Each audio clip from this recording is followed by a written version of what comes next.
Yo, live on the set. I'm your host. Brother Jeremiah with Real Talk Radio LLC. Where I talk. It's always real. Very simple answer to one question. Do you hate all white people? I don't think it's a fair question. The white man doesn't even come into my attitude. Mr. Muhammad teaches us to love our own kind and let the white man take care of himself. For a white man today, sir, after kidnapping millions of black people from Africa, stripping them of all human characteristics and relegating them to the role of cattle or animals, commodity, merchandise that could be bought and sold at will. And then 100 years since the Emancipation Proclamation, using every type of deceptive method to further us into slavery, called second-class citizenship, I think that it would take a whole lot of nerve for white people today to ask Negroes, do they hate them? Can I have your name and badge number? Well, come here. My name is Gonsalves. What's your name and badge number, It's right please? there. Are you filming it? I said passe to you. Okay. Could you please have your sergeant to come by, please? I will.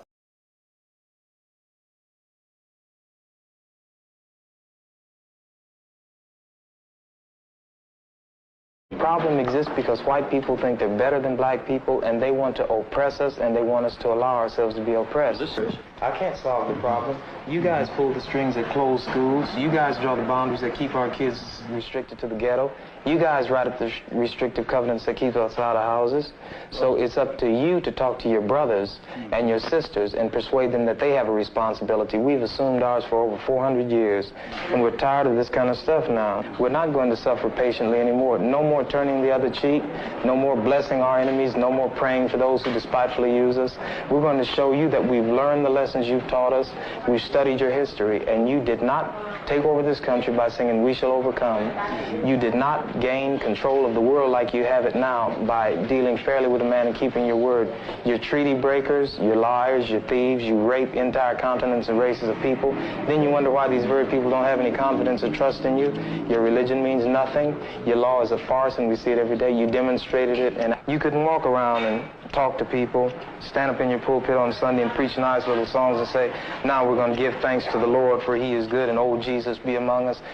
As far as we're concerned, your Jesus is contaminated, just like everything else you tried to force upon us is contaminated. You know who Spelman is, right? That's John D. Rockefeller's wife. Her last name is Spelman. Her last name is Spelman. That's the man's wife? That's his wife. Look at Spelman down south? Man, Google it right now. Google who spelled. Go look this up. Check this out. Mrs. Laura Spelman Rockefeller. Ooh! Name changes to Spelman Syrian in honor of Miss Laura Spelman Rockefeller. Let's not talk about Morehouse. Let's not talk about, look, all these medical colleges look, you think it goes back to somebody that's black? They don't. All these medical colleges go back to subsidiary and basically names or middle names or third grand. These are named after, all these different medical colleges is named after John D. Rockefeller family. And you can trace them back. Just like you can trace back all the presidents to come from one entity, come from one bloodline, you can do the same thing with every medical college. Now, within the last 20 years, it's a bunch of new medical colleges that came up outside of that, which still follow the curriculum, but don't have their name. But when you start studying these names, man, they go back to John D. Rockefeller family, man. They go back to his family names. He owned these schools. That's why if you go and you teach against them, you can get locked up and persecuted because he sits at the head of the federal directors in the federal Supreme Court. John D. Rockefeller, man, he controlled the damn world, man. Him and בוקר טוב. לאור הדיבורים שנשמעים לאחרונה בקהילה הבינלאומית על ניסיון לכפות על ישראל באופן חד צדדי מדינה פלסטינית, אני מביא היום לאישור הממשלה החלטה הצהרתית בנושא הזה. אני בטוח שהיא תזכה להסכמה רחבה מאוד. הנה ההצהרה. ישראל דוחה על הסף תכתיבים בינלאומיים בעניין הסדר הקבע עם הפלסטינים. הסדר כזה יושג אך ורק במשא ומתן ישיר בין הצדדים, ללא תנאים מוקדמים. ישראל תוסיף להתנגד להכרה חד צדדית במדינה פלסטינית. הכרה כזאת, בעקבות הטבח של ה-7 באוקטובר, תעניק פרס עצום לטרור, פרס שלא היה כדוגמתו, ותמנע כל הסדר עתידי לשלום. תודה רבה לכם.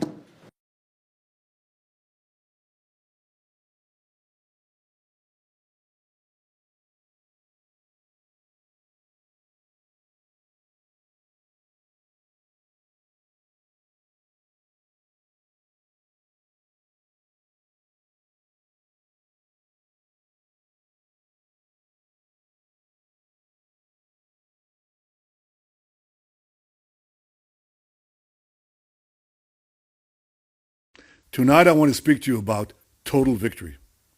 Our security and the prospects of peace in the Middle East depend on one thing: total victory over Hamas. At the start of the war, I outlined 3 goals: destroy Hamas, free the hostages, and ensure that Gaza doesn't pose a threat to Israel anytime in the future.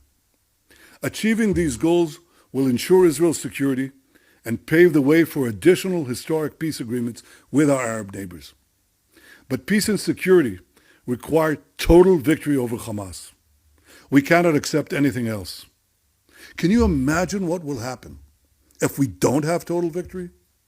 Hamas leaders have already pledged they'll repeat the October 7th massacre over and over and over again. No nation can accept that. We certainly won't. Without total victory, Iran and its terror proxies, Hamas, Hezbollah, the Houthis, and others, will be emboldened to subvert moderate states in the Middle East. They'll threaten the entire free world. Only total victory will prevent that. And total victory is within our reach. Israel's military achievements are truly unprecedented. As John Spencer, head of urban warfare at West Point, noted, it took the United States and its allies 9 months to defeat ISIS in Mosul. Mosul is a single city, smaller than Gaza, doesn't have any terror tunnels, and it had only 5,000 terrorists. Yet in 4 months, the IDF has killed, wounded, or captured over 20,000 terrorists, more than half of Hamas's fighting force. We've shattered 18 out of 24 Hamas battalions, and we're mopping up the remaining terrorists with ongoing raids. Our soldiers are systematically destroying the massive underground terror tunnels. Hamas believed this was an impregnable network. Yet our brave soldiers are now physically inside these tunnels. They're demolishing rocket factories, weapon stockpiles, command and control centers, and what Hamas thought were unreachable safe houses. Now I have to tell you, we were repeatedly told by many in the international community that all this simply couldn't be done.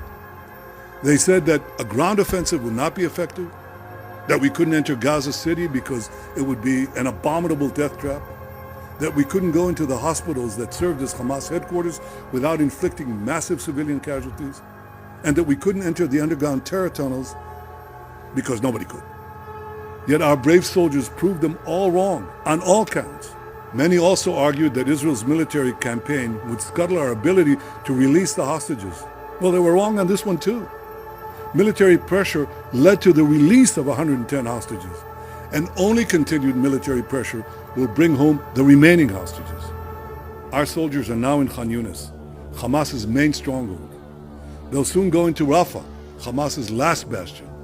They will do so, as they've done up to now, by providing the civilian population safe passage to safe zones. And they'll do so in spite of Hamas's evil attempts to stop the civilians from leaving at gunpoint. Total victory over Hamas will not take years. It will take months. Victory is within reach. And when people talk about the day after, let's be clear about one thing. It's the day after all of Hamas is destroyed. Not half of Hamas, not 3/4 of Hamas, all of Hamas. And once Hamas is destroyed, we need to verify that Gaza is demilitarized, that we stamp out any attempt at the resurgence of terror. And history has shown that only Israel can do this, by having overriding security control over Gaza. What does that mean? It means that Israel will be in Gaza or act in Gaza at any place, at any time that is necessary to ensure that terrorism doesn't rear its ugly head again. Gaza must have a civilian administration staffed with those who do not support terrorism, fund terrorism, or indoctrinate their children with terrorism and the goal of destroying Israel. In fact, we should seek the very opposite, that school children in Gaza will be educated towards peace, that they'll be educated towards coexistence. Now, grant you, this will take time, but we've seen it happen in other parts of the world and in the Gulf states themselves. We would welcome the participation of moderate Arab states in creating a different and better future for Gaza. This would also require that UNRWA, which perpetuates the Palestinian refugee problem, whose schools indoctrinate Palestinian children with genocide and terror, and from whose ranks sprang a dozen terrorist murderers who participated in the October 7th massacre, this UNRWA must be replaced by responsible aid agencies. We're at a pivot of history where the region can go either in the direction of light or in the direction of darkness. we won't allow Iran's forces of darkness to win. Our security and the future of the Middle East require total victory. Total victory over Hamas can bring us additional gifts of peace. Our doctrine of peace through strength has already brought us the Abraham Accords. Total victory will help us bring more historical peace. Hamas is the obstacle blocking a better and more peaceful Middle East, and it's threatening Israel's security. The pressure of the world should be on destroying Hamas as quickly as possible, and not on preventing Israel from doing so. All those who yearn for peace should support our quest for total victory. Total victory for our security, total victory for peace in the region, total victory to secure our common future.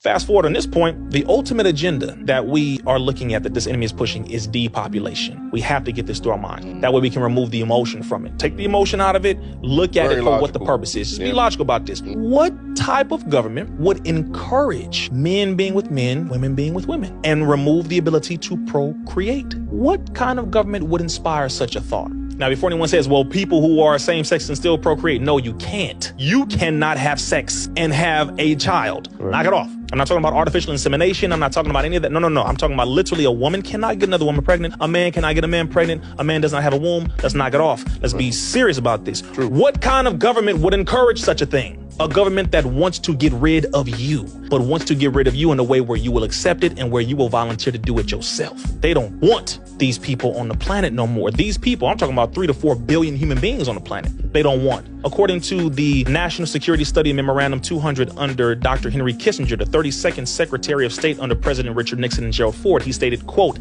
depopulation should be the highest priority of U.S. foreign policy towards the third world, end quote. But they had 13 foreign countries that they listed and said, these are the countries that we are going to push for our same-sex policy adoption, same-sex ideology, same-sex everything. And they pushed it on all of those countries, and then they started pushing it here domestically as well. They want to get rid of over 3 to 4 billion human beings on the planet. That's message. Yeah, and look, but look, there's a war coming. Yeah. There's a war coming. And in this war, it's going to be the righteous versus the evil. And as fucked up as we don't want to accept it, it's going to be a lot of us versus us. Now, in something like that, I'm cool with that. Because this is for the future survival of my children, of my community, of my people. You either got to get with that shit or get gone. So we can't act like the inevitable is not going to happen. You know, the more and more consciousness is rising. You know, brothers and sisters are speaking out. This is becoming a new rap shit.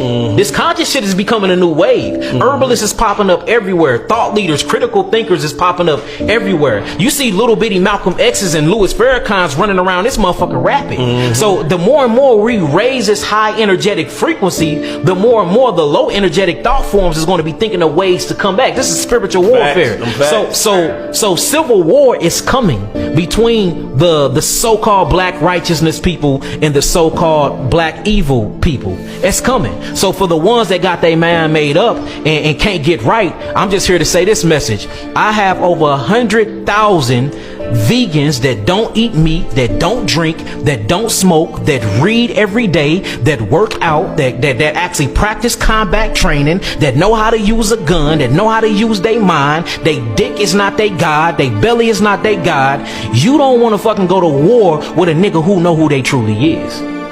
So get your mind right, or don't. You see what I'm saying? But the war is coming. The war is coming. So you saying before dealing with anything else, we gotta, and I like that, we gotta deal with our whatever. We have to deal with our own house before we deal with, and it's supposed to be like that anyway. Every community deal with themselves, but so-called Black America. When you look at the Jewish community, they have a Jewish police station, they have Jewish banks, they have Jewish priests. I mean, so this is what I was trying to say. Whenever you build any community, it has these 4 fundamental principles. Everyone have to have an education system, or what you would call a school. Everybody have to have a hospital, or what you would call a healing mechanism. You see what I'm saying? Everybody else will have to have economics, meaning you have to have your own bank. And then last but not least, food and water. Do we own our food and water? No, we don't. half of us is just now getting into black farming. So we need to learn how to grow our own food. We need to learn how to siphon our own water from the geo depths of the earth. We need to learn how to build our own education institutes. We need to learn how to use money or use a way of exchange, because money ain't even really the way of exchange. We can do barter and trading. If I'm growing 100,000 apples and you growing 100 potatoes, where do we need money at? Let's make an exchange. So, and that's why education is so important. These are things that we need to start putting back in the community before we can get our identity back. The problem is, bruh, we don't know who we are. We don't know who we are. We don't know where we are. We don't know what we are. We don't know why we are. And we don't know when we are. When we start answering those questions, it's going to make us not only look at ourselves different when we look at our reflections, but it's going to make me look at you and you different. The love is different. Me knowing that I'm a God, me knowing that I'm a king, that I come from royalty, I automatically look at you like you a God, a king that come from royalty. Or that's why I greeted you peace goddess. Right. No matter what you're going through and how you operating, because we see gods can fall and operate out of their lower selves for some time. But if I keep reminding you who you are, just maybe, prayerfully, and hopefully, that's going to ignite something deep within your subconscious mind to make you change your fucking reality. Do you? So do you? I will. 0511.